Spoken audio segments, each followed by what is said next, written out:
سمو د مخکې مونږ دیر ته تلو نو زمونږ یو مدرس د هغه والد صاحب وفات شو د هغه جنازې له تلو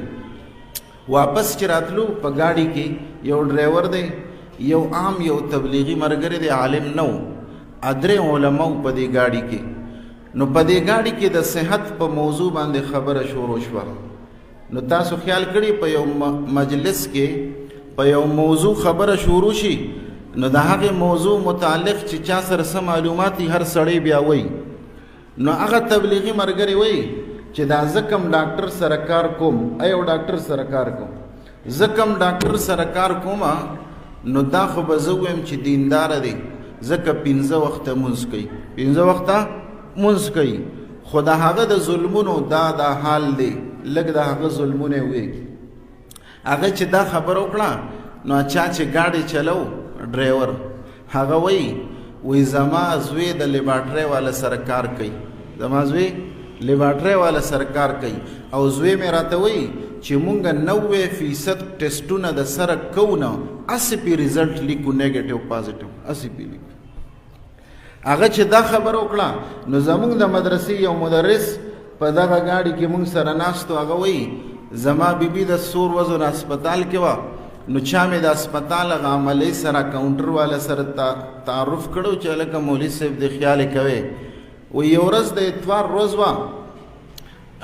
عام ډاکټرانو چوټي وه یو ډاکټر صاحب راغی د ټولو واډونو نه فایلونه راغونډ کړل ټولو ته دوایي ولیکله او وی چې مخامخ سټور نه دا دوایي راوړی وایي ما ته یې ولیکله مولوي صاحب وایي مونږ وی چې هلکه دا ښه سړی دی چې د اتوار په ورځ راغی او ټول مریضان یې وکتل وایي ما خلک روانو مخامخ پورې غاړه سټور نه دوایي راوړله زم روانو ما هغه کاونټر والا چا سره چې زما تعارف شو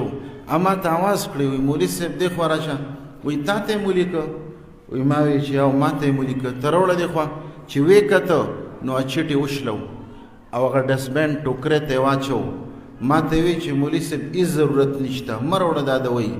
وایي ما ورته چې ولې وایي راته وی چې دا ظالم د اتوار په ورځ د دې دپاره راځي چې عام ډاکټران نه دا دوایي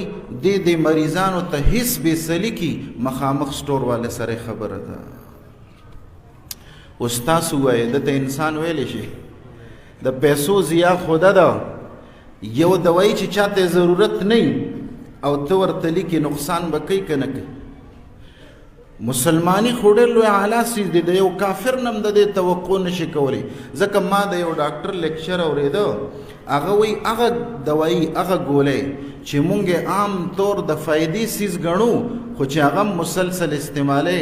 لکه د ویټامینو دا ګولۍ ټول خلک استعمالی که نه او وایي د ویټامینو دا ګولۍ مسلسل استعمال دام په ګردو اثر کوي په ګردو اثر بهرحال د خبرې مقصد مې دا یو خو د پیسو تباهي وه بل د خپلو پیسو دپاره د هغې د ژوند سره لوبې کې داسې انسان دا خو د مسلمان کار نشي کېدی د یو انسان هم نشي کېدی دې داسې ولې کوي د محمد عربي ژوند نه دی زده کړی دغه ژوند نه دی زده کړی کوم چې مې درته لږ مخکې بیان کو په هغې کې د انسانیت خیرخواهي ده دې وجه نه پلارانو کې یو جنون دی بس چې بچې مې په هر طریقه چې ډاکټر شنو افسر شي او حاکم شي او د هغه د بنیادي دینی تربیت نه غافل شي